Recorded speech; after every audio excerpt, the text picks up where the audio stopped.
guru dan dosen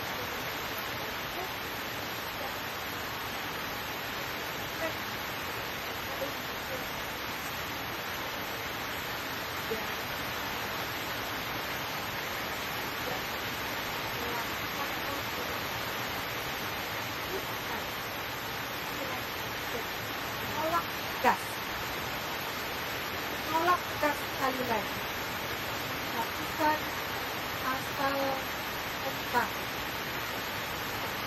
tunjangan profesi guru, tunjangan daerah terpencil, tunjangan profesi dosen, tunjangan penghormatan presiden. Sama saja alamat matinya profesi guru dan dosen. Dan pada setiap kesempatan, pada setiap melihat undang-undang pendidikan selalu dikaitkan dengan mutu guru dan dosen. Padahal kita tahu para guru itu bersedia mendidik dengan kesejahteraan. Mereka beranak dan prinsip mencintai dan mengabdi tanah air. Tetapi kita menjadi penghapusan dalam pasal sebagian penghargaan dan peralihan yang bisa menjadi sumber hukum. Kami lagi dengan tegas mengatakan Guru Besar PGRI, seluruh tingkatan kota melakukan manfaat dan menyimpan segala hormat Kementerian Pendidikan dan Kebudayaan Ristek itu sebagai juga para birokrat yang guru dididik guru dan saya tahu tunjangan kinerjanya bukan main besar, tapi kemana-mana ada disediakan dana APBN bagi pejabat, sementara para guru di seluruh pelosok negeri bertemu dengan anak-anak memastikan bahwa pendidikan itu berjalan, tapi mereka sering dipersoalkan tunjangan profesinya besar, 73 triliun rupiah, 73 triliun rupiah dibandingkan 500 sekian dengan Indonesia yang sangat kuat, dengan anak-anak yang juga tidak terjangkau dengan tingkat dan lain sebagainya. Dengan segala pengorbanan para guru, harusnya mereka dimuliakan sebagai guru. Kalau kami sering berbicara dengan para guru di negara ASEAN, gak usahlah kita sebut Finlandia, gak usah kita sebut negara-negara mana. PPG atau gajinya guru itu sangat tidak. Mereka juga para guru yang mendidik anak-anak bercita-cita ingin anak-anaknya bisa kuliah, ingin juga maju, ingin juga memiliki kesejahteraan yang pantas. Maka adalah wajar tunjangan profesi guru adalah sebuah bentuk penghargaan terhadap profesi guru dan dosen, adalah bentuk keadilan ya, yang kita perjuangkan terus-menerus. Seperti tadi dari Sumba, mereka diperlakukan apa saja selama ini diam. Mereka dijadikan P3K diam. Tidak coba-coba mempersulit sertifikasi guru, mempersulit kenaikan pangkat, dan yang paling dramatik ini, yang paling mengecewakan, yang paling melukai keadilan adalah hapuskan tunjangan profesi guru dan dosen di RUU Sisdiknas yang didaftarkan di dalam prolegnas. Kami akan menuntut itu dikembalikan pasal itu. Kami tidak anti perubahan, kami hanya ingin menunda untuk mengajak bersama-sama kaum mendiskusikan. Dan jangan berbuat curang dengan diam-diam menghilangkan pasal tunjangan profesi itu. dan dosen. Rasa keadilan ini tidak bisa diungkap kepada guru-guru. Kami mohon dengan sangat hormat, para petinggi di Kemendikbudristek itu gunakan hati nurani. Kami mohon dengan hormat, kawan-kawan, saudara-saudara kami di parlemen juga membantu untuk menjadi penyalur aspirasi para guru-guru Indonesia. Kami mohon seluruh pejabat negeri ini yang terkait tolong membuat para guru ingin anak-anak muda Indonesia tertarik pada profesi guru dan dosen. Di sebelah kanan kiri saya adalah anak-anak muda yang punya cita-cita, yang punya idealisme, bukan anak lagi. Guru muda yang punya idealisme, yang punya cita-cita. Yang di sebelah kanan adalah para orang tua yang seumuran dengan saya, yang merasakan perjuangan jatuh bangunnya para guru. Sekali lagi, tentang isi press release ini akan dibacakan oleh pengurus-pengurus yang muda-muda ini, yang menjadi kelanjutan masa depan PGRI, yang menjadi kelanjutan cita-cita perjuangan kami semua. Jangan sekali lagi ingkari, profesi guru dan dosen. Ini pengantar saya sebagai ketua umum dan juga sebagai tanggung jawab kami terhadap masa depan guru, pendidik dan tenaga pendidikan. Kami lakukan dengan jalur yang formal, kami lakukan jalur yang konstitusional. Mohon ini didengar oleh kawan-kawan di kementerian, kawan-kawan di Senayan, dan siapapun yang turut serta membahas tentang pentingnya tunjangan profesi guru dan dosen.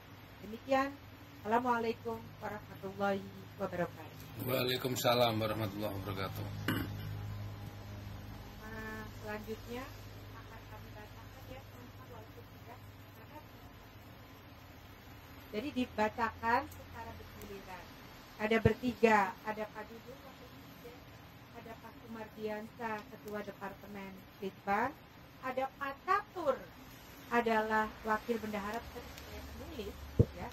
Mereka ini adalah para guru, mewakili para guru muda yang mempunyai idealisme dan cita-cita memajukan profesi guru dan tentunya profesi dosen. Bismillahirrahmanirrahim. Assalamualaikum warahmatullahi wabarakatuh. Yang saya hormati Ketua Umum Pengurus Besar Persatuan Guru Republik Indonesia, Ibu Profesor Dr. Unipa Rosidi, MPD, beserta jajaran pengurus besar yang hadir di sini, rekan-rekan pengurus provinsi, rekan-rekan pengurus kabupaten kota, dan para anggota di seluruh Indonesia yang hadir di kesempatan tatap maya ini. Tak lupa teman-teman jurnalis yang hadir langsung di ruang Guru Indonesia. Langsung saja saya menyampaikan, rilis berita PGRI minta kembalikan ayat tentang TPG dalam RUU Sikdiknas. Guru dan dosen adalah profesi sebagai bentuk pengakuan dan penghargaan akan keprofesiannya. Maka pemerintah memberikan tunjangan profesi guru. Sudah menjadi rahasia umum bahwa masih banyak guru dan dosen, utamanya di sekolah-sekolah ataupun perguruan tinggi swasta, yang belum mendapatkan gaji memadai, minimal memenuhi upah minimum provinsi, kabupaten, kota. Dalam Undang-Undang Nomor 14 Tahun 2005 tentang guru dan dosen, jelas diamanahkan bahwa guru dan dosen berhak mendapatkan kesejahteraan berupa penghasilan di atas kebutuhan hidup minimum dan jaminan kesejahteraan sosial dari pemerintah dan pemerintah daerah. Saat ini, pemerintah dalam tahap penyusunan rancangan Undang-Undang Sistem Pendidikan Nasional atau RUU Sikdiknas yang menggabungkan 3 undang-undang Nomor 20 Tahun 2003 tentang Sisdiknas, Undang-Undang Nomor 14 Tahun 2005 tentang guru dan dosen, dan Undang-Undang Nomor 12 Tahun 2012 tentang pendidikan tinggi. Dalam siaran pers ini, Kemendikbudristek menyatakan bahwa RUU Sikdiknas ini telah memasuki dalam program legislasi nasional tahun 2022. Sangat disayangkan dalam draft RUU Sikdiknas ini, substansi penting mengenai penghargaan atas profesi guru dan dosen sebagaimana tertuang dalam Undang-Undang Guru dan Dosen justru menghilang. Dalam RUU Sikdiknas draft versi April 2022 yang beredar luas di pasal 127 ayat 3 tertera jelas tentang pemberian tunjangan profesi bagi guru dan dosen. Namun, dalam draft versi Agustus tahun 2022 yang beredar luas di masyarakat terpencil, di masyarakat pendidikan, pemberian tunjangan profesi guru, tunjangan khusus bagi guru di daerah terpencil, dan tunjangan kehormatan dosen sebagaimana tertulis dalam ayat 3-10 pasal 127 hilang. Hanya ditantumkan ayat 1 dari pasal 127 draft versi April dalam pasal 105 draft versi Agustus 2022. Jika benar itu dihilangkan, maka sangat disayangkan pemerintah dalam hal ini Kemendikbudristek telah melakukan pengingkaran terhadap profesi guru dan dosen. Dilanjutkan, Pak.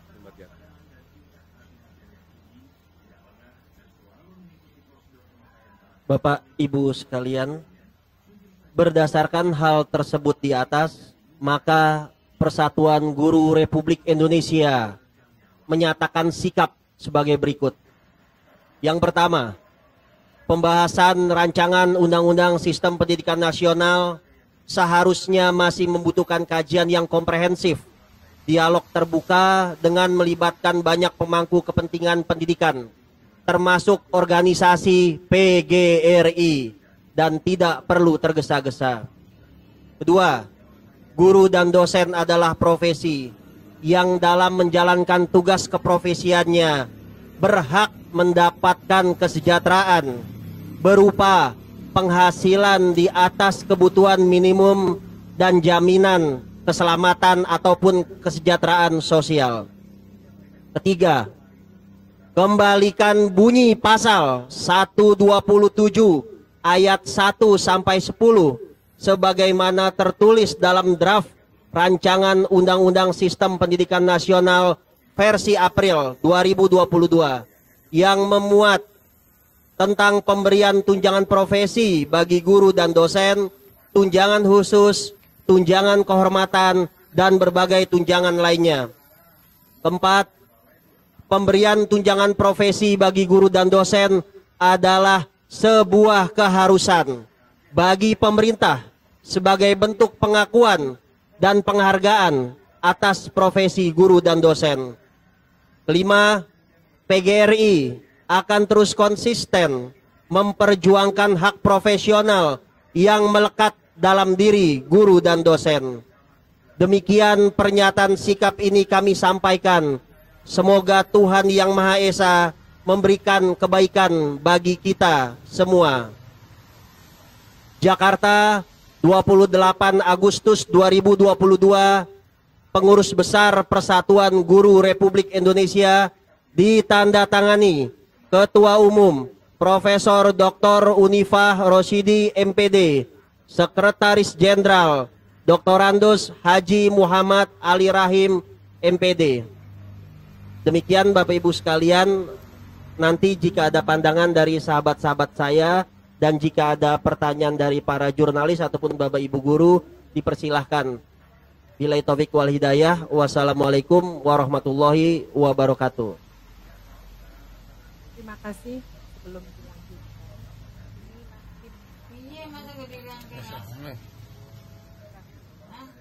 Oh, ini lagi ada demo sama PGRI.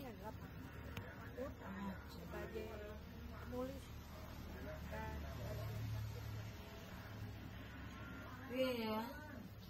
Baik, terima kasih Ibu Ketua Umum. Assalamualaikum warahmatullahi wabarakatuh. Salam sejahtera untuk kita semua.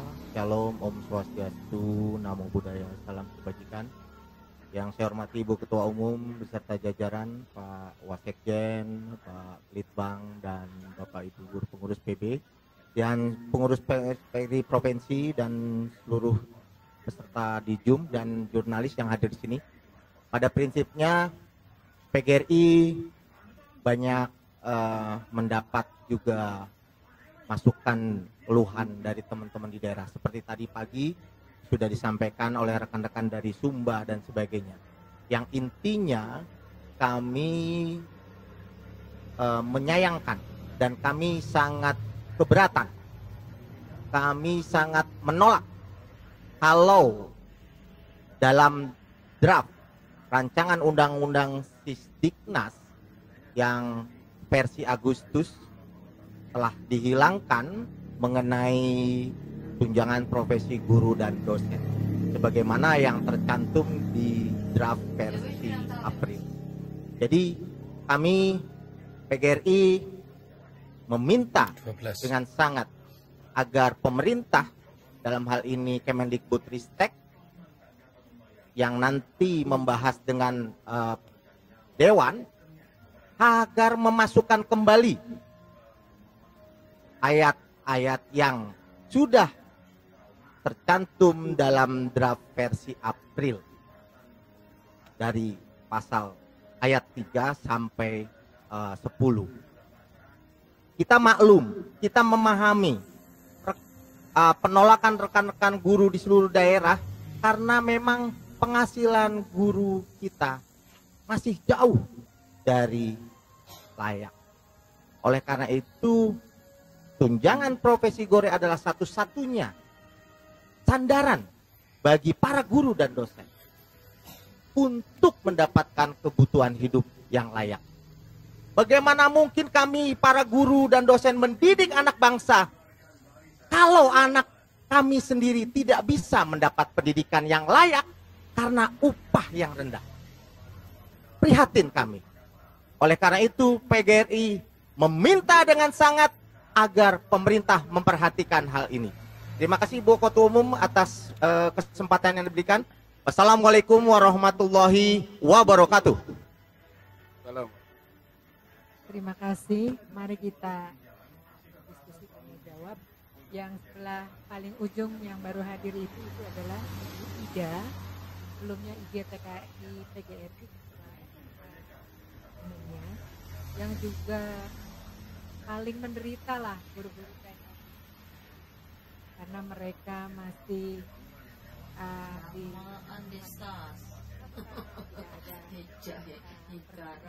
sebenarnya asal diberikan kesesuaian yang layak lah, perlakuan yang layak. Tapi mereka tuh sebenarnya sangat sedih gitu, sangat menyedihkan.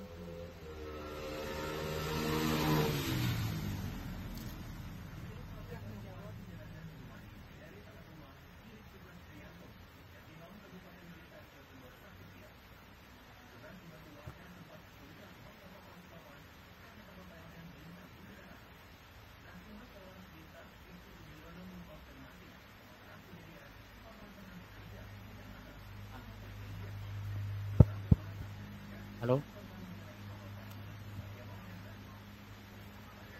Terima kasih sudah dikasih kesempatan dengan Supriyanto dari Ketua.net. Yang mau saya tanyakan,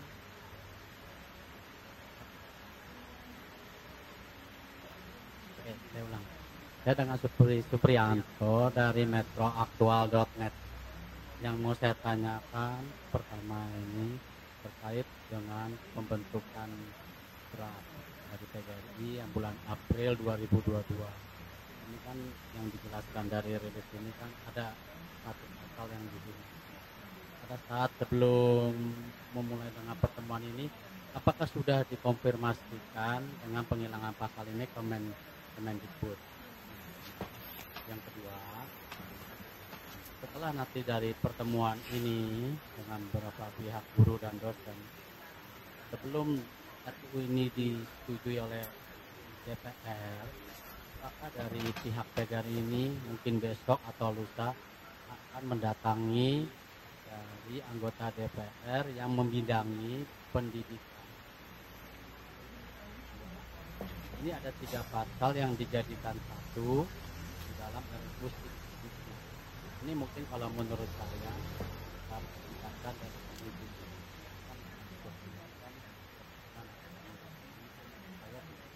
undang-undang yang mempersulit dalam birokrasi.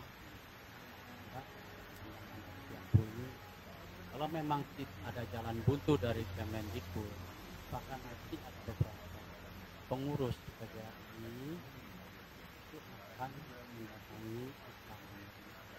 Karena kan guru ini kan sebagai salah satu sosok pahlawan yang menjadi ujung tombak memajukan bangsa negara. Itu dulu.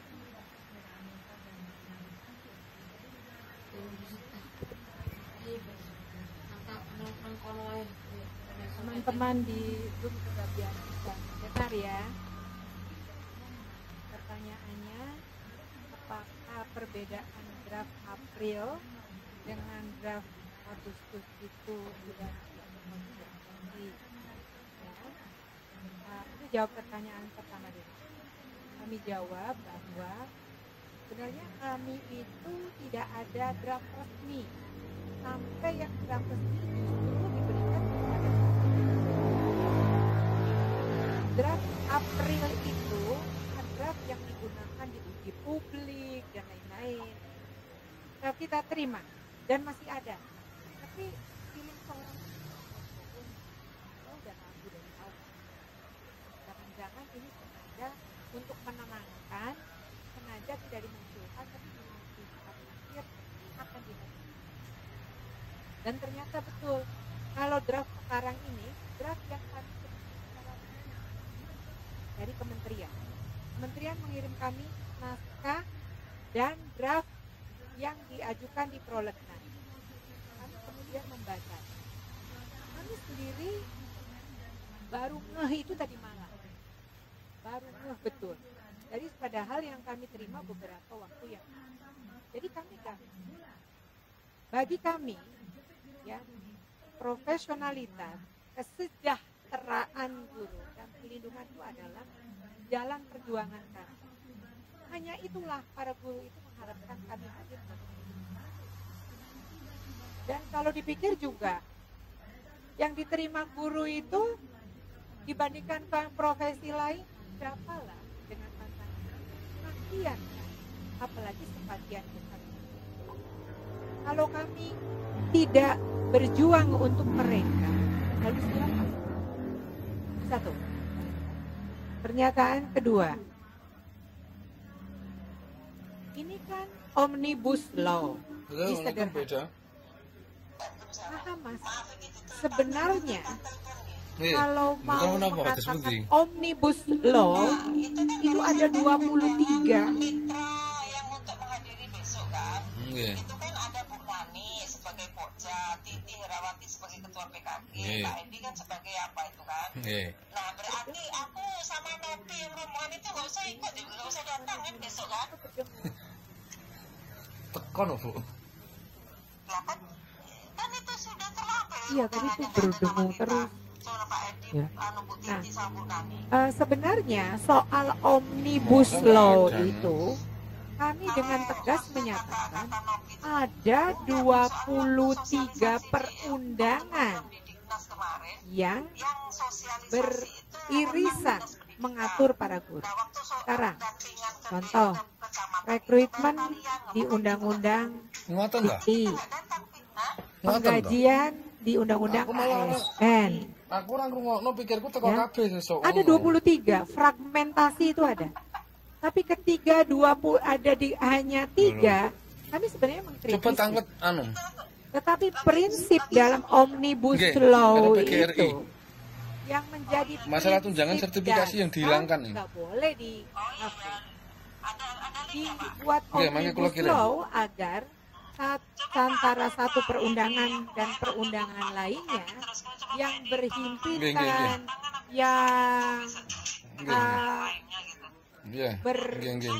berkeburukan atau apalah namanya itu yang harus diluruskan. Sing teko wingi sesuk iki. Sehingga enggak takutnya. Sing teko sesuk iki kur aku tok panik pengurus ki. Itu Omnibus Law untuk menyederhanakan. Namanya Omnibus. Sing entuk ki aku tok sesuk satu supaya lebih clear. Kalau ini enggak clear, kalau sesuk kegiatan kan hal yang prinsip. Jadi prinsip Omnibus Law-nya. Narasumber aku karo kabite tok, liyane ora enek entuk undangan ki. Saya kira kawan-kawan jurnalis juga ikut tes kompetensi, betul ya? Itu dalam rangka standarisasi. Pesertane ya wis eneng, cuma sesuk sing teko ki terus sing entuk anu ki aku. Kabite karo sing liyane ora sebagai profesi dengan undang-undang guru dan dosen. Ora kan sesuk kan bintek, sosialisasi cuma sing ngasih materi aja. Karena hanya itu satu-satunya harapan guru. Bangga loh, berarti saya nggak datang ya Pak Karena saya sebagai profesi. Kalau dalam ini nggak ada. Ya. Tuh. Kemudian kami akan bicara. Apakah kita akan bicara dengan Komisi 10? Yes. Kami akan kirim surat. Rilis ini kami surati kepada pihak-pihak yang terkait. Kami akan diskusi. Kami akan menanyakan bagaimana komitmen kawan-kawan di sana terhadap keberpihakan kepada guru. Gimana konsistensi dan komitmennya? Kenapa kok bisa meloloskan aja tanpa ada screening atau mungkin ada screening? Tetapi kenapa dibiarkan tidak ada perlindungan, proteksi kepada guru sebagai profesi? Jadi itu sangat prinsip. Jadi kami menggunakan pendekatan yang tentu saja pendekatan yang formal, pendekatan yang konstitusional, karena kami itu sebenarnya meredakan kemarahan. Marah itu marah benar-benar dan kami tidak ingin terjadi. Marah itu segala macam. Ibu Ketum jangan takut, kami siap, kami dari mana aja datang.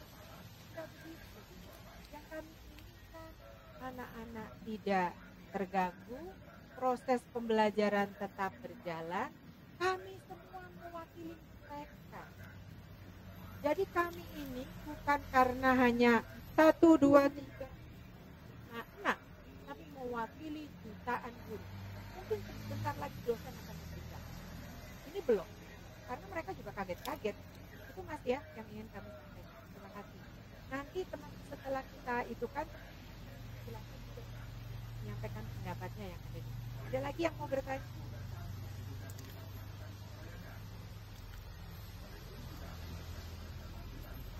Tanya Bu.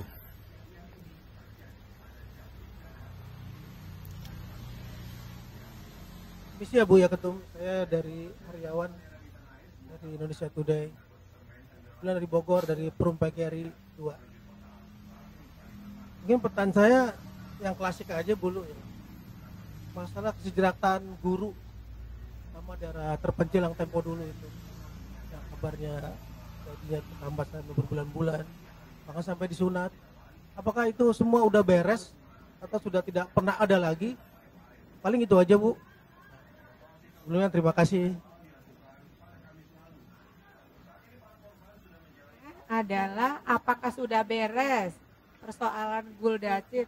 Orang guru daerah terpencil ini dihapus Mas. Padahal mereka itu kadang-kadang seharian kakinya udah gak bisa pakai sepatu, menemui binatang buas, menyeberangi sungai, daerah-daerah yang berbahaya, pakai sampah. Tapi mereka ini juga problem Guldacil. Ya. Udah ditetapkan misalnya di daerah terpencil. Satu sekolah ada 25 orang. Yang dibayar atau satu daerah tidak disebutkan pasir panjang yang karena dalam pelebaran jalan terendam banjir. Kondisi ini menyebabkan sejumlah kendaraan yang hendak memasuki kota Singkawang dari arah kota Pontianak terjebak banjir. Sekarang bayangkan, siapa yang mau mendidik anak-anak di daerah terpencil sana kalau mereka tidak dibayarkan, dihapuskan. Yang rugi bukan sekedar guru kami, 3 juta guru kami, tapi anak-anak bangsa seluruh Indonesia yang akan rugi. Mereka tidak akan lagi mau mengajar. Ini jangan sampai begitu. Di sisi lain kita mendengar ada tunjangan kinerja berdasarkan tier 1, tier 2, sampai tier 15. Sementara guru sudah tunjangan profesi yang menjadi haknya aja dihapus, guru dan dosen. Kemudian tunjangan daerah terpencil nggak ada. Wah, ini bisa dibayangkan keterpurukan bangsa ini.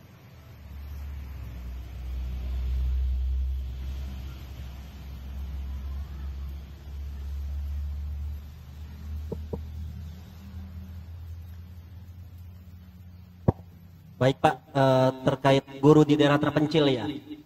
Ketika pasal mengenai tunjangan profesi dihilangkan, di mana di dalamnya ada tunjangan profesi guru dan dosen, tunjangan khusus untuk teman-teman daerah tertinggal, terpencil, terluar, dan juga tunjangan kehormatan bagi dosen. Maka sudah tentu kesejahteraan kawan-kawan kita di daerah, terutama di daerah 3T, itu akan terbengkalai. Itu yang pertama. Yang kedua, sebetulnya memang kita melihat pemerintah tidak pernah benar-benar berpihak terhadap kawan-kawan guru di daerah, khususnya daerah 3T. Mengapa seperti itu? Kami di PGRI pernah menyuarakan ketika P3K dibuka oleh pemerintah. Selama ini dalam rekrutmen ASN, kita sudah mengapresiasi sebetulnya ada jalur-jalur khusus di mana guru bisa masuk. Pertama, jalur prestasi, jalur cum laude. Kedua, jalur disabilitas. Ketiga, jalur daerah Papua. Nah, ke depan kita berharap dalam rekrutmen ASN, baik itu pegawai negeri sipil ataupun P3K, juga ada kuota khusus, ada jalur khusus untuk formasi di mana guru-guru bisa mengisi formasi guru yang ada di 3T, baik guru yang ada di daerah tersebut ataupun guru yang ada di luar daerah, sehingga pemerataan terjadi. Persoalannya adalah pemerintah tidak membuka formasi rekrutmen ASN baik PNS ataupun P3T khusus untuk daerah tertinggal, terdepan, terluar. Bahkan program SM3T yang pernah digagas dan jadi unggulan pemerintah sekarang sudah tidak terdengar lagi suaranya. Jadi memang kami juga menyampaikan dari PBPGRI agar pemerintah memuat bagaimana pola pengaturan kesejahteraan pengembangan profesi bagi guru-guru khususnya di daerah 3T. Demikian, Mbak.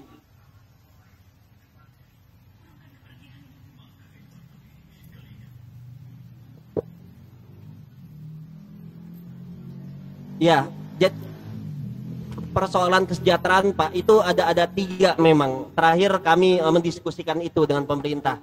Yang pertama ada kesejahteraan mengacu kepada profesi. Profesi itu berarti guru sebagai profesional yang diatur dalam Undang-Undang 14 tahun 2005. Guru profesional berhak mendapatkan upah di atas minimum. Kalau di atas minimum berarti semua guru yang kategori profesional yang memiliki sertifikat pendidik tidak boleh dapat penghasilan gaji pokok setara UMR. Dia harus lebih dari UMR. Itu bunyi Undang-Undang 14, guru profesional.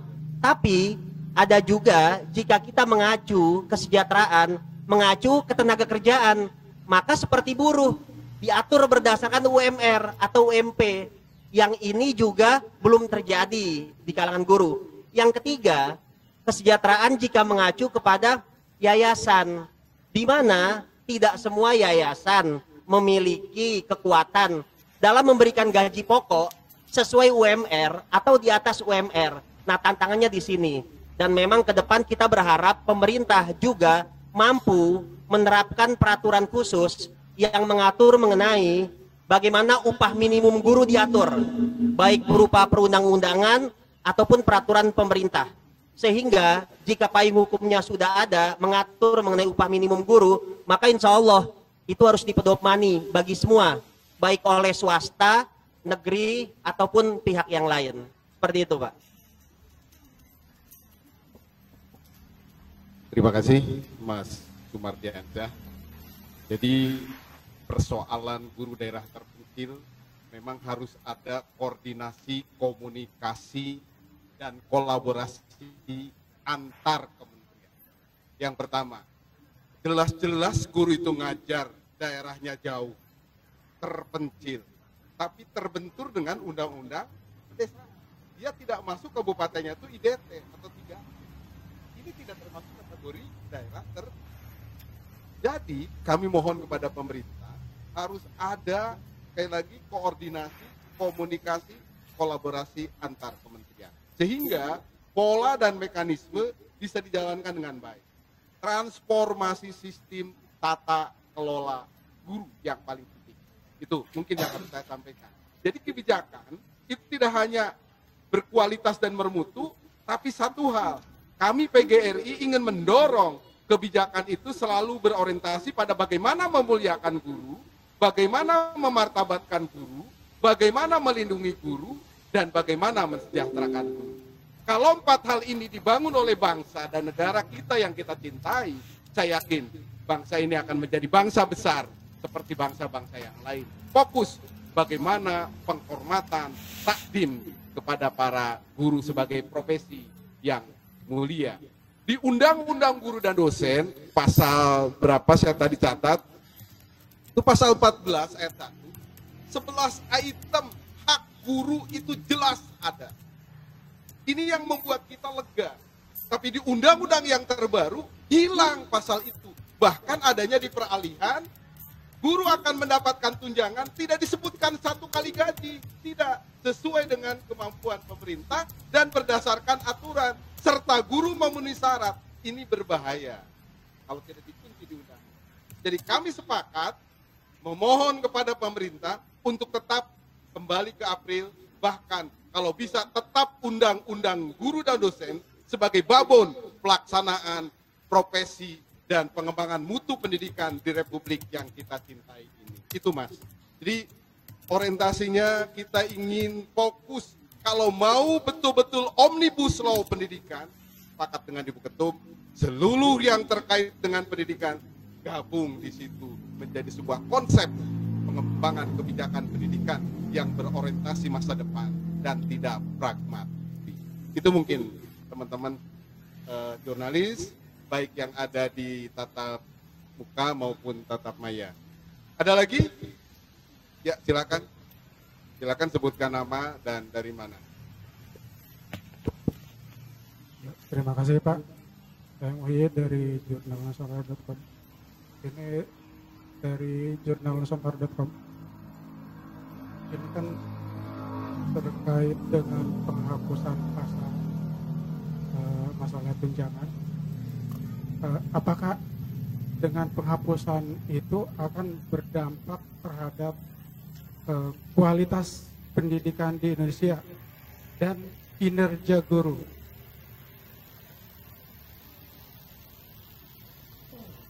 Apakah ini merupakan ancaman terhadap kualitas pendidikan di Indonesia? Kemudian yang kedua, saya pengen memastikan aja pada saat penyusunan draft undang-undang tersebut, apakah PGRI itu sendiri dilibatkan atau tidak? Ini tuh. Pertama, saya ingin mengatakan dan menjawab pertanyaan Bapak. Meskipun ini pasal tentang kesejahteraan guru, sudah dipastikan akan berdampak kepada kualitas. Sebagai contoh, teman-teman di Gurdacil, guru daerah terpencil, ya, yang sekarang gurunya nggak ada Pak, nggak ada gurunya. Kemudian ada guru-guru negeri 1, 2 gitu. Mereka mempertaruhkan segala pengabdiannya dan juga berharap adanya Gurdacil. adanya tunjangan daerah terpencil. Sekarang dihapus. Jangan harap apalagi yang bisa diharapkan. Dia juga punya keluarga, dia juga ingin anaknya sekolah. Kebayang nggak kalau daerah Indonesia yang masih banyak daerah-daerahnya, meskipun di daerah sekitar Jakarta, itu banyak yang sulit dijangkau. Banyak yang sekolah tuh hanya satu negeri, sekolah guru negerinya. Kenapa selalu dipersoal? Oh, ada sekian juta, 73 triliun. Ya, 73 triliun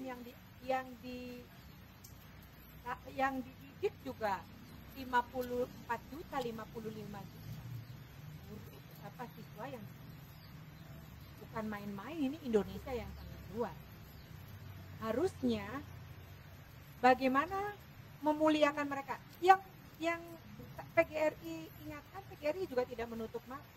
Seharusnya kalau sudah disertifikasi, dilatih mereka. Jangan kemudian kalau kurang cuma menyalah-nyalah. Jadi bagi kami, apakah ini berkaitan dengan kualitas? Ya, bukan hanya kualitas pendidikan, tapi memastikan bahwa anak-anak muda tidak tertarik untuk menjadi guru. Jadi tidak tertarik dengan penghapusan ini. Dengan demikian, orang bersaing tentang masa depan. Sekarang bagaimana anak-anak kita akan dididik oleh siapa? Ini persoalan yang sangat serius. Jadi meskipun yang dipersoalkan oleh guru, tapi dampaknya adalah kemajuan bangsa Indonesia. Ini, dan kita sering melihat bahwa di struktur ASN lainnya ada tunjangan kinerja yang nilainya lebih tinggi dari tunjangan profesi. Nggak pernah dipersoalkan. Tapi kalau guru selalu dipersoalkan. Utak-utak. Sungguh-sungguhkah mereka mencintai para guru? Jadi jangan hanya dipidatokan. Kalau pidato, guru kalah, guru perang ini, tapi kebijakannya tidak berjalan. Itulah kami harus bersuara. Apakah penyusunan melibatkan? Kami nggak dilibatkan, Mas. Kami diundang uji publik 5 menit. Ketika kami memberikan usulan, bukan hanya PGRI, saya kira berbagai komponen lainnya, itu nggak didengar rasanya. Itulah yang kami inginkan, bahwa kenapa sih tergesa-gesa? Ada agenda apa rupanya? Sangat tergesa-gesa dan nggak mau mendengar logika. Karena kami juga terlibat serius di Undang-Undang tahun 2003 nomor 20 tentang RUU Sisdiknas. Kami berharap, kami nggak anti perubahan, kami mendorong itu. Tapi ya Bu, dengarlah suara. Ini hal yang penting. Masa undang-undang baru lebih mundur dari undang-undang yang sudah dibuatnya sebelum-sebelumnya. Sebelum-sebelumnya tuh Pak Dudung tadi mengatakan hak guru, pasal tentang guru dan dosen itu diatur secara clear. Kalau sekarang ditiadakan. Kalau soal penghematan, kalau soal efisiensi, ya bisa dilakukan di semua hak, bukan saja yang menjadi haknya guru kemudian ditiadakan. Ini persoalan serius.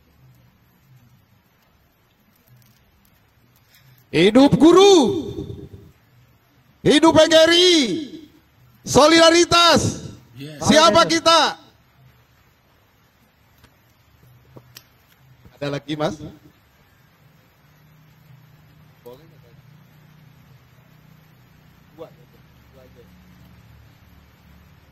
Wartawan, oke. Ada dari Zoom wartawan? Oh ya, silakan. Terima kasih. Saya admin dari gramediapost.com. Gramediapost.com. Ini kalau memang benar di dalam draft rancangan undang-undang itu menghapus fase menghapuskan tunjangan guru dan dosen. Ya. Seandainya ya, di dalam rancangan undang-undang itu memang dalam tanda nanti itu memang benar-benar ada itu penghapusan dan nanti akan direalisasikan. Nah, sekarang kan itu masih berupa rancangan undang-undang. Pihak PGRI apakah akan katakanlah melakukan boykot secara besar-besaran juga. Artinya ini kan perlu juga aksi moral. Ini menyangkut kepentingan bapak-bapak dan ibu-ibu. Kalau misalnya hanya bersifat ya sebagai guru manis, bersikap manis, ya nggak fair juga. Saya pikir kan gitu. Jadi perlu juga guru sebagai profesi kan dalam tanda petik kan juga sebagai pekerja juga. Artinya sebagai buruh juga istilahnya. Ini mohon maaf ya, guru bukan buruh, tetapi dalam semua bentuk profesi itu adalah pekerja.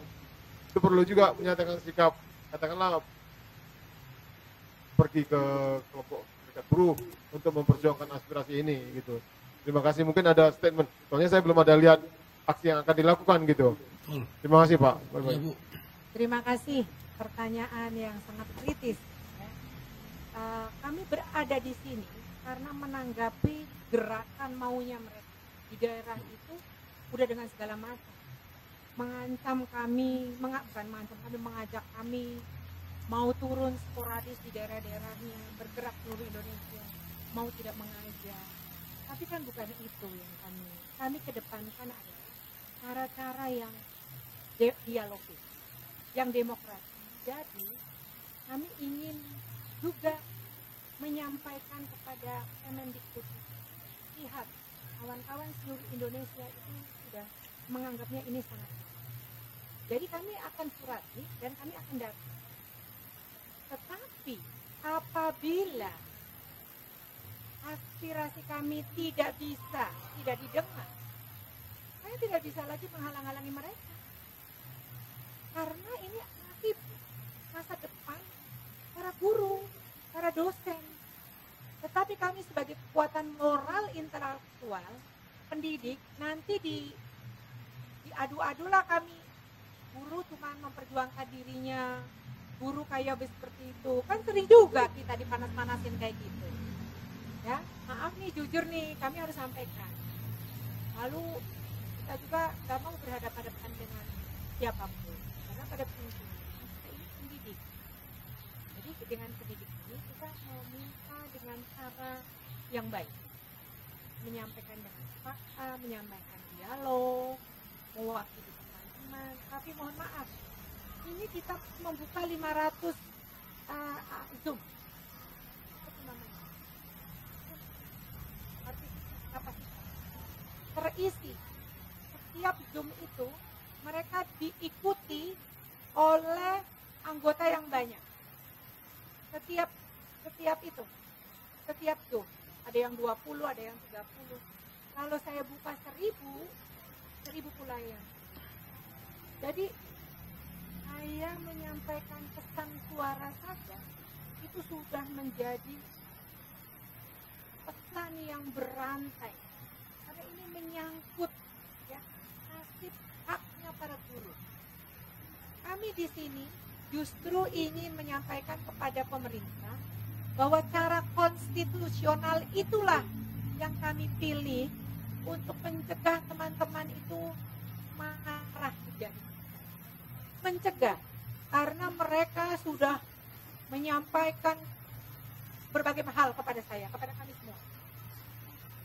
Nah, karena itu kami masih punya waktu. Kami akan minta agar didengarkan, jangan mundur. Jangan mundur, undang-undang itu jangan mundur. Kami tidak ingin memancing keributan, kami ingin kondusif. Kami ingin bagian dari pemerintah dan rakyat Indonesia membangun pendidikan.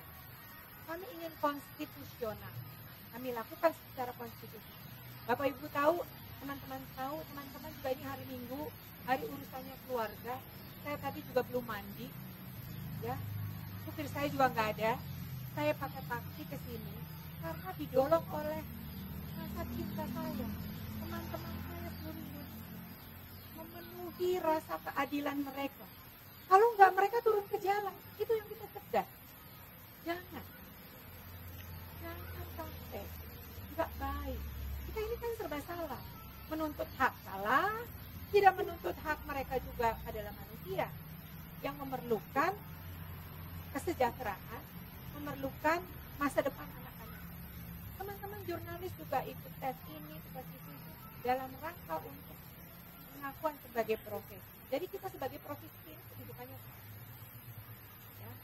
Ini kan ini diliput di Zoom, di YouTube dan di mana-mana. Jadi didengar oleh banyak orang. Kami mohon dengan segala hormat, cara konstitusional ini, cara yang diharapkan oleh Kemendikbud dan kita lakukan. Dan harus mendengar.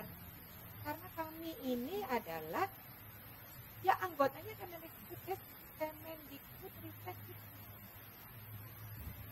Ini para guru pendidik jangan dihadap-hadapkan. Wah, guru itu gelpop. Enggak, kami tidak ingin. Tolong dengarkan. Kalau nggak didengar kami, itu mereka dengan segala macam cara. Kami bilang jangan, izinkan kami berbicara dulu, izinkan kami berdialog dulu, ya itu Mas. Jadi kami akan melakukan ini secara konstitusional. Besok kami mengirim surat ke Kemdikbud Ristek, minta Pak Menteri menerima kami, minta Komisi 10 menerima kami, ya, minta semua orang mendengarkan perjuangan kami, karena kami ingin para guru tenang dan tetap bekerja untuk Indonesia yang lebih baik. Itu, terima kasih.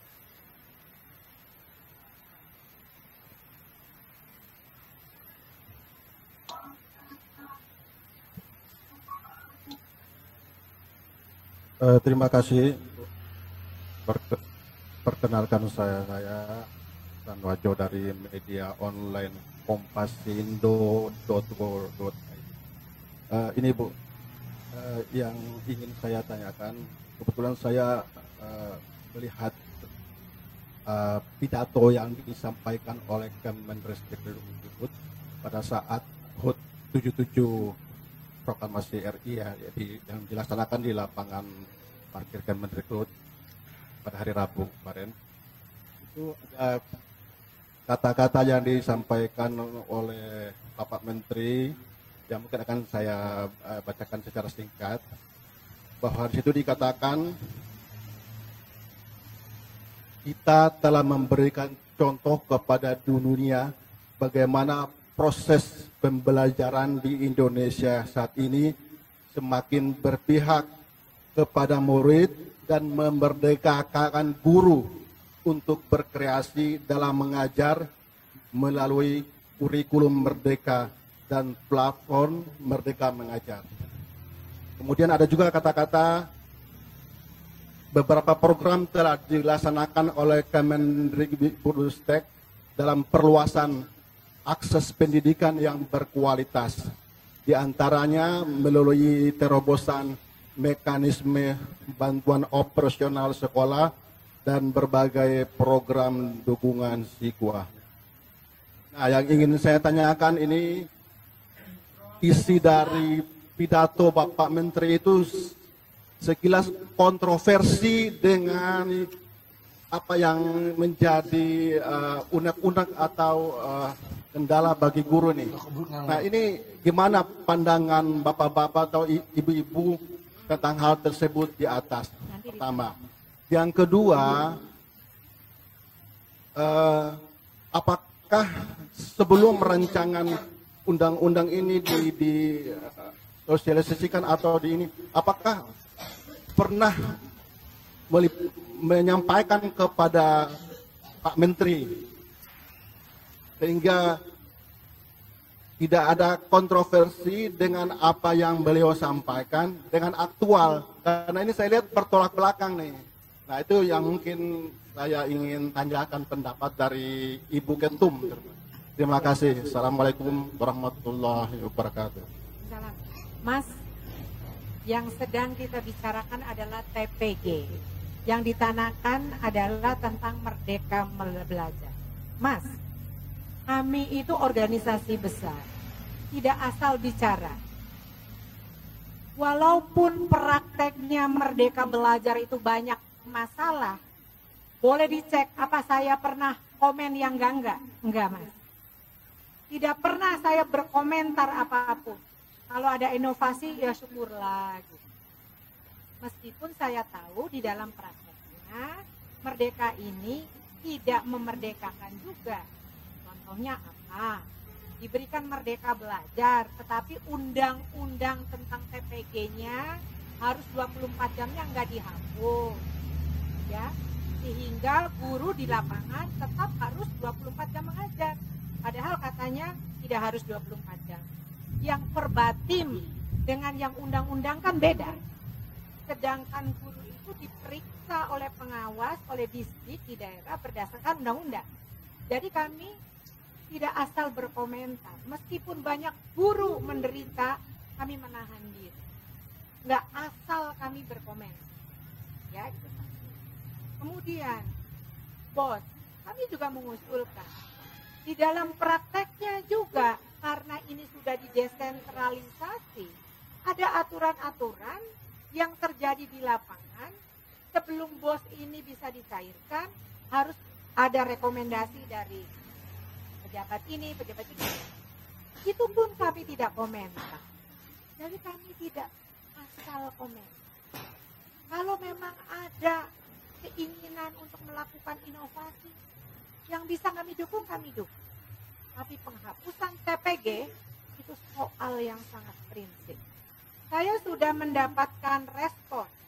Katanya tunjangan TBG tidak dihapuskan. Memang betul, tapi itu masuk peralihan bagi mereka yang sudah disertifikasi. Jadi mereka ini akan pensiun. Bagaimana dengan guru-guru yang lain? Jadi kami tidak tidak berpolemik. Kami hanya ingin di RUU Sisdiknas itu. Kami ingin sekali bagaimana frasa madrasah dulu tidak ada. Tapi dengan semangat publik semua, itu adanya di peralihan. Peralihan bukan ketentuan hukum. Yang bisa, beda. Jadi jangan membuat opini seolah-olah. Kami nggak bodoh. Asal itulah yang akan dijadikan oleh Pemda, oleh Kementerian Keuangan, oleh kementerian lain terkait untuk membayar tunjangan profesi. Jadi nggak usah berpolemik, itu langsung dijawab. Ini Kepala Badan Standar udah langsung menjawab. Tapi kami sebelum itu diubah pasalnya, kami nggak percaya. Karena kami nggak percaya opini. Yang kami percaya adalah tulisan jelas di dalam undang-undang. Kami nggak pernah mempersoalkan. Saya misalnya boleh tidak. Ada nggak kata-kata saya, apa-apa saya komen. Enggak, meskipun saya tahu banyak sekali yang protes kepada saya. Tapi saya menjaga diri. Menjaga agar anak-anak bisa bekerja, anak-anak bisa sekolah, guru bisa belajar, yang bisa kita bantu. Tapi kalau TPG prinsip, bagi kami akan kami perjuangkan sampai mana. Terima kasih. Pertanyaannya, kenapa April ada, Agustus tidak ada? Jawab tuh Pak Nino, ya. Kenapa April ada, Agustus tidak ada? Agustus itu yang dimasukkan ke dalam prolegnas. Jadi yang sudah dapat dipastikan itu tidak ada, ya. Jadi kami itu mewakili suara guru karena kecintaan kepada negeri. Teman-teman para guru di seluruh Indonesia tidak boleh nggak mengajar, harus mengajar dengan baik. Kami akan berjuang dengan cara kami, tunjukkan kepada Indonesia bahwa kita sungguh-sungguh menjadi pendidik yang betul-betul mengedepankan kepentingan anak-anak bagi bangsa ini, bukan kepentingan pribadi. Ya, jadi kami akan terus berjuang. Kami mohon dengan sangat teman-teman bahwa kami berjuang secara konstitusional. Tapi di belakang kami tahu sendiri teman-teman. Teman-teman tahu sendiri. Ini cara kami supaya kita sama. Terima kasih. Iya, Bapak Ibu guru, kawan-kawan jurnalis, saya menambahkan sejarah berulang. Penghilangan bukan hal baru. Deja vu. Situasi sekarang hanya mengonfirmasi niat pemerintah yang akan menghilangkan tunjangan profesi. Sungguh ironis. saya ingat kejadian 2021. PLT Kepala Balitbang yang sekarang menjadi Badan Standar Kurikulum Assessment dan Pelajaran, dulu Pak Toto, sekarang Pak Nino, menyampaikan dalam rapat dengar pendapat bersama Komisi 10 DPR, tunjangan profesi hanya akan diberikan bagi guru yang berprestasi karena dianggap guru tidak mampu meningkatkan capaian pembelajaran. Kita ingat 2021. Dan sekarang ternyata benar adanya tunjangan profesi guru dan dosen dibatasi, bahkan dihilangkan. Itu yang pertama. Jadi buat saya ini hanya mengkonfirmasi peristiwa-peristiwa yang terjadi sebelumnya. Pertanyaan tadi sangat fundamen. Mengapa di versi April tertera tunjangan profesi, sedangkan di dalam versi Agustus hilang? Itu yang kedua. Yang ketiga, saya mengatakan Kemendikbudristek sepertinya agak manipulatif dalam menggunakan kata-kata. Memang kita mengakui tunjangan profesi ada, tapi dalam tanda kutip. Tadi Bu Ketum sampaikan dalam pasal 145, saya menduga dan saya yakin yang dimaksud oleh Kepala Badan Standar Kurikulum Assessment dan Pembelajaran tidak dihilangkan itu adalah konteks pasal 145. Padahal dalam pasal 145 draft RUU Sisdiknas versi Agustus, di sana jelas tunjangan profesi memang masih diberikan, tapi bagi guru-guru, bagi dosen-dosen yang sudah tersertifikasi berdasarkan Undang-Undang 14 tahun 2005. Artinya apa? Kalau kita berpikir secara futuristik, tunjangan profesi aman bagi kita, bagi generasi sekarang, orang-orang yang sudah disertifikasi berdasarkan Undang-Undang 14. Tapi bagaimana dengan nasib para guru, para dosen, calon guru, calon dosen yang akan menjadi guru, yang akan menjadi dosen pada saat revisi Undang-Undang Sisdiknas ini disahkan? Kalau disahkan, mereka kehilangan tunjangan profesinya dan implikasinya PPG juga akan hilang. Bagaimana dengan nasib orang-orang yang baru akan PPG atau sedang PPG demi mendapatkan sertifikat pendidik, tapi tiba-tiba dalam waktu dekat undang-undang itu disahkan? Artinya hanya akan mematikan orang-orang yang memiliki cita-cita menjadi guru profesional berdasarkan kepemilikan sertifikat pendidik. Itu yang dimaksud tunjangan profesi tidak hilang, pasal 145. Dan itu sangat manipulatif, sangat naif. Dan saya pikir kita sepakat, kembalikan deh pasal atau ayat mengenai tunjangan profesi guru dan dosen, agar tidak membuat gaduh dan justru akan meningkatkan kualitas pendidikan. Soal pembinaan guru, insya Allah PGRI terus bergerak dan akan terus bergerak bagaimana agar peningkatan capaian pembelajaran itu bisa terjadi. Dan rendahnya capaian pembelajaran itu tidak hanya satu variabel, bukan hanya guru. Bagaimana pemerintah, apakah sudah benar dalam menjalankan kebijakan pembinaan guru? Apakah upah minimum sudah diberikan? Bagaimana dengan guru-guru di daerah tertinggal, terpencil, terdepan, terluar? Nah, jadi kembali ya Bu Ketum ya, tunjangan profesi guru dan dosen harus dikembalikan sebagaimana mestinya, sesuai dengan versi Agustus dan sebagaimana sudah tertera dalam Undang-Undang 14 tahun 2005 tentang guru dan dosen. Omnibus Law jangan sampai merugikan kepentingan guru dan dosen. Peringkasannya kita setuju, penyederhanaannya kita sepakat, tapi kalau ada kepentingan guru dan dosen yang dirugikan, maka pada titik itu PGRI akan terus bergerak dan tidak akan pernah berhenti untuk bersuara lantang. Saya pikir itu. Terima kasih. Saya minta maaf banyak wartawan, banyak guru yang tidak masuk di link ini. Link ini 500 mendadak ya. Mbak Citra dari Metro nanti dijawab langsung oleh dari saya saya ini dapat senantiasa gedung dan dapat ukur dari poin ya, karena jawabannya itu sudah dijawab, tapi Mbak Citra. Nah sekarang, apakah ada titipan pesan dari IGTKI, PGRI? Ini penting nih Bu, itu banyak susah, tapi jangan diam Bu. Makasih. Betul. Guru TK tolong jangan diabaikan, karena mereka berada juga di sekolah-sekolah swasta. Apalagi sekarang kalau sekolah swasta itu hanya mengharapkan murid, ternyata muridnya sedikit, gurunya mengajar dengan hati yang ikhlas, dengan dasar mereka dari hati, tidak banyak yang berhenti, tidak, kecuali sekolahnya yang ditutup. Untuk itu kami juga sebagai pengurus di IGTKI sangat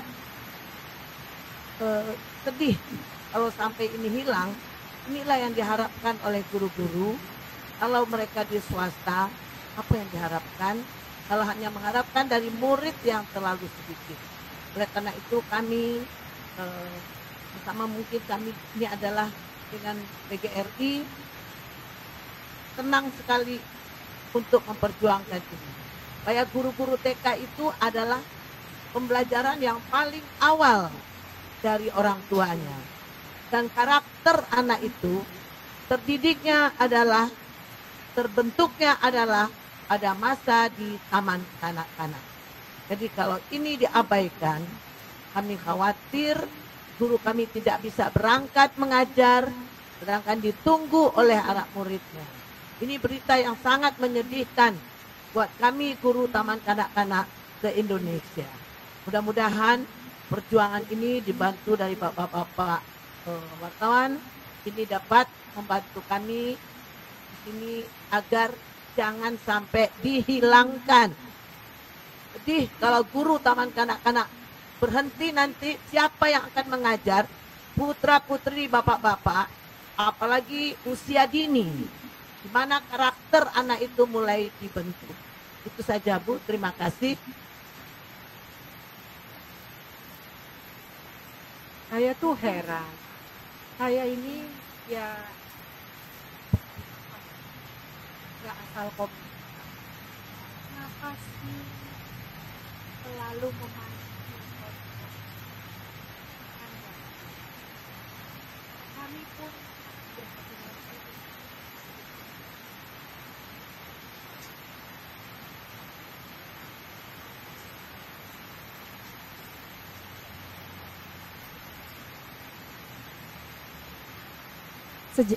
kalau kita ingin melihat masa depan, kita harus mau belajar dari sejarah. Nah sekarang ini sejarah itu kok ya dihapus. Aku tuh pegel banget, tapi menahan diri untuk tidak selalu berkomentar. Karena tidak berkomentar saja sudah dikata-katain, ini bu ketum itu. Apalagi selalu berkomentar. Tapi kalau masalah TPG, sangat prinsip, saya turun untuk berkomentar, bela guru seluruh Indonesia, bela dosen seluruh Indonesia, kembalikan TPG, jangan hanya mengatakan bahwa TPG nggak akan hilang, kembalikan di dalam ayat itu, kembalikan di dalam pasal itu, ya, jangan verbatim, jangan diperalihkan, kembalikan. Dan soal sejarah ini, jangan sampai orang lain, negara lain lebih fasih tentang sejarah Indonesia daripada masyarakat Indonesia sendiri, anak-anak Indonesia. Sedih.